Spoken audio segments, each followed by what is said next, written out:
Muitas obras têm explorado o terror a partir de diferentes origens, nos apresentando medos inesperados e além do óbvio. Buscando causar maior impacto ao espectador, esses filmes exploram um perigo fora do convencional. Prepare a pipoca, imprevisibilize seus medos e apague as luzes, porque está começando mais um Clube do Cinema do Universo Pânico.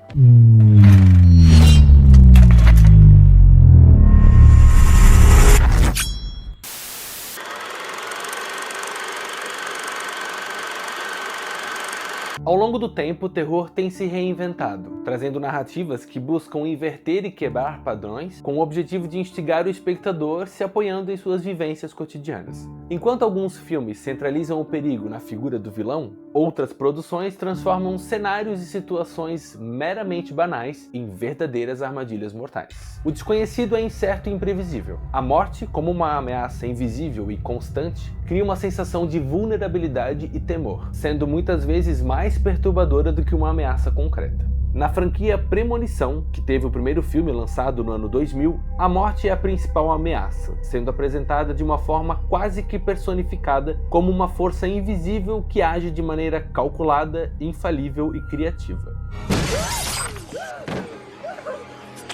Dentre as cenas memoráveis da franquia, destacam-se a cena do acidente do avião,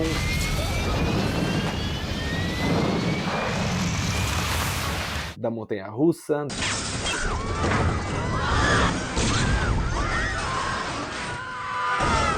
e do acidente na rodovia.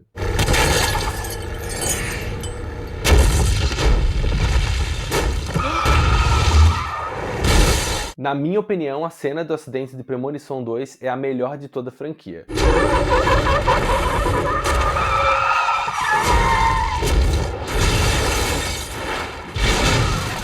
Conta pra mim aqui embaixo nos comentários se toda vez que você se depara com um caminhão carregado de tora na estrada, você também lembra dessa cena. Bom, às vezes a ameaça mortal é apresentada pairando no ar, de forma onipresente, como em O Nevoeiro, de 2007. Após uma terrível tempestade, o nevoeiro encobre uma pequena cidade, fazendo com que várias pessoas fiquem confinadas num supermercado. Entretanto, elas descobrem que a neblina abriga misteriosas criaturas que matam qualquer um que tente sair. Dizem que depois desse acontecimento, aquelas pessoas ficaram traumatizadas de ir no mercado, e olha que nem era por causa do preço das coisas. Agora, se tem uma coisa mais assustadora do que ficar preso no supermercado por conta de um nevoeiro mortal, é ir num caixa eletrônico e ver o saldo da sua conta zerado. Oh, don't cry, are you? Em Armadilha, de 2012, os colegas de trabalho Emily, Corey e David estão saindo da festa de Natal, quando um deles precisa parar num caixa eletrônico isolado em um estacionamento. Após problemas com o cartão, os três veem uma figura encapuzada psicopata espreitando do lado de fora da cabine. Lá fora, o maníaco tem tudo o que precisa. Lá dentro, eles estão sem recursos e aprisionados numa armadilha sádica sem saída. Quando uma ameaça está condicionada a um espaço específico, fica fácil de evitar e se tornar uma presa. Por exemplo, se naquele mar tem tubarão, ou naquele rio tem cobra, você evita entrar, ou ao menos deveria evitar. Mas quando a barreira que separa humanos e animais é quebrada, aí o caos é certo. Em Predadores Assassinos, de 2019, uma garota tenta salvar o pai preso em casa durante uma enchente provocada por um furacão. Com a tempestade aumentando, eles logo descobrem uma ameaça ainda maior do que a água, um bando de jacarés gigantes. Os dois, juntos do cachorro de estimação, precisam correr contra o tempo para sobreviver à enchente e ao ataque implacável dos jacarés. A sorte é que eles estavam com a vacinação do cachorro em dia, porque em Cujo, de 1983, o cachorro de estimação de um menino chamado Brett contrai raiva após ser mordido por morcegos infectados. Aos poucos, o dócil São Bernardo vai se transformando num monstro assassino extremamente ameaçador. Agora uma história real. No verão de 1961, ao longo de toda a costa nordeste da Califórnia, foi relatado que, inexplicavelmente, milhares de gaivotas cometeram suicídio, voando a toda velocidade em direção a prédios, carros e ao chão. No caso, alguns relatos semelhantes foram feitos por diferentes pessoas na época, o que causou grande alarde entre os moradores ali daquela região. E dentre as pessoas que viram isso acontecer de perto, estava o diretor Alfred Hitchcock. Ele ouviu falar desse evento e o utilizou como material de pesquisa para um filme que estava em andamento. Foi assim que o filme Os Pássaros surgiu. No filme de 1963, a socialite Melanie Daniels conhece o advogado Mitch Brenner em um pet shop e fica interessada nele. Após o encontro, ela decide procurá-lo na cidade de Bodega Bay, na Califórnia, onde Mitch costuma passar os finais de semana. Lá, milhares de pássaros se instalam na localidade e começam a atacar as pessoas sem explicação.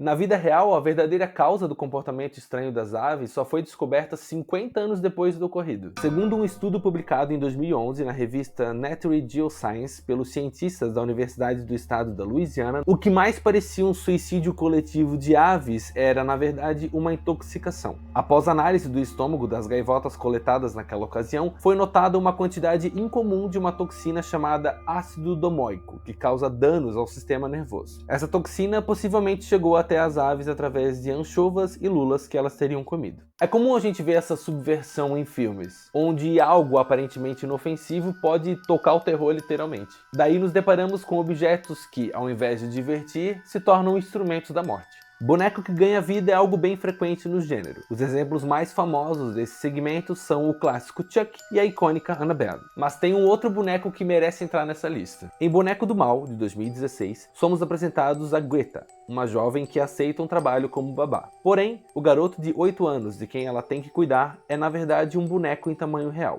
Os pais do garoto, chamado Brams, cuidam do boneco como se fosse um menino de verdade, como uma forma de lidarem com a morte do filho ocorrida 20 anos atrás. Após violar algumas regras estabelecidas, uma série de eventos transformam a vida da protagonista em um pesadelo, fazendo-a acreditar que Brams está realmente vivo. Bom, Chuck foi amaldiçoado por um serial killer. Annabelle foi possuída por um demônio. Eu não vou dar spoilers aqui, mas o mistério do Brams é algo intrigante e perturbador.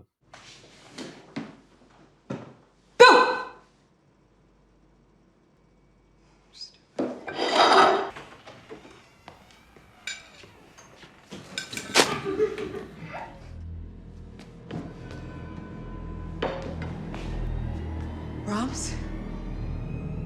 Um outro tipo de subversão no quesito diversão no cinema de terror é transformando brincadeiras inocentes em jogos de sobrevivência. Em Verdade ou Desafio, de 2018, um grupo de amigos viaja ao México como uma despedida antes da formatura. Lá, os estudantes são convencidos a brincar de verdade ou consequência. Ao começar, o jogo desperta algo maligno que força os amigos a compartilharem segredos sombrios e confrontarem seus medos. A regra é simples: faça ou morra. Se não falar a verdade, não fizer o desafio ou parar de jogar, você morre. Passando agora para o campo das brincadeiras mais infantis, nós temos a clássica esconde-esconde transformada em uma caçada mortal. Em Casamento Sangrento, 2019, a recém-casada Grace é obrigada a participar de uma noite de jogos tradicional com a rica família de seu esposo, respeitada na indústria de jogos de tabuleiro e cartas.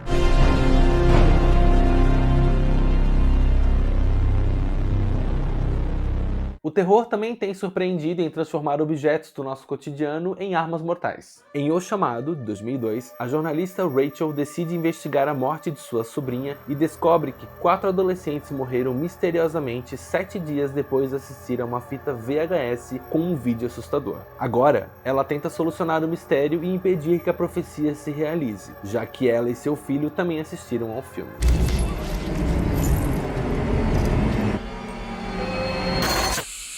Aqui a morte utiliza a fita cassete como um canal para atingir novas vítimas. Nos dias atuais, a morte seria facilmente vencida pela evolução da tecnologia. Mas a morte é maligna e ao longo dos anos ela foi aprimorando as suas ferramentas. Em A Hora da Sua Morte, de 2019, um aplicativo para celular chamado Countdown, ou Contagem Regressiva em português, promete prever o momento exato da morte de cada usuário. Quando a jovem enfermeira Queen baixa o aplicativo, ela descobre que lhe restam apenas 2 dias de vida. Quando Quando o cronômetro começa, ela precisa encontrar uma maneira de salvar sua vida antes que o tempo se esgote, ao mesmo tempo em que é assombrada por uma figura misteriosa e sobrenatural.